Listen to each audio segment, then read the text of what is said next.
வணக்கம் தமிழ்நாடு, வணக்கம் தமிழ் மக்களே, வணக்கம் விஜய் பிரதர். 21 வயசு பசங்க கீழே, அதான் 21 வயசு கீழே இருக்கிற பசங்களுக்கு டாஸ்மார்க்கில் சரகு இல்லை. சூப்பர்ல, வெரி குட்.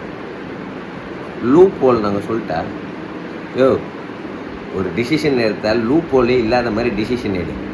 சும்மா அறகுறையெல்லாம் டிசிஷன் ஆந்திராவில் எடுத்துட்டாங்க, கேரளாவில் எடுத்துட்டாங்கன்னு சொல்லிட்டு அதே காப்பி வச்சுன்னு இருக்காரு. லூப் ஹோல் இருக்கக்கூடாது. லூப் ஹோல் நாங்கள் சொல்லிட்டா, சரி 21 வயசு பசங்க, அந்த வயசு கீழே இருக்கிற பசங்க டாஸ்மார்க்கில் சரக்கு வாங்கக்கூடாது. ID proof. நான் 19 வயசு பையன் வச்சுங்க, எக்ஸாம்பிள்ப்பா வச்சுங்க. நான் போய் ஒரு 30 வயசு பையன், 40 வயசு ஆளுகிட்ட போயிட்டு, ஐயா காசு தரோம், ஒரு 500 பண்ணி ஒரு கோட்டர் வாங்கிட்டோம், எங்களுக்கு மிச்சம் சரக்கு வாங்கிட்டு வந்து கொடு அப்படின்னு சொல்கிறோம். இப்போ என்ன செக் பண்ணுவீங்க? எப்படி தடுப்பீங்க? அதுக்கு சொல்லிய, அதுக்கு பேர் தான் லூப் ஹோல். இந்த லூப் ஹோல் இருக்குதுல்ல, அது எப்படி அடைப்பேன்? எல்லாரும் ஐடி ப்ரூஃப் காட்டி சரகு வாங்கணும் அப்படி சொன்னாலும் இந்த லூப் ஹோல் அடையும். இல்லை நக்கிட்டு போயிடுது. ஐடியா சொல்கிறாங்க, மூஞ்சிங்களா போயிடு. யோ கேளுங்க, தெளிவாக ஐடியா பண்ணுங்க, இல்லை ஓடிடு. நெக்ஸ்ட்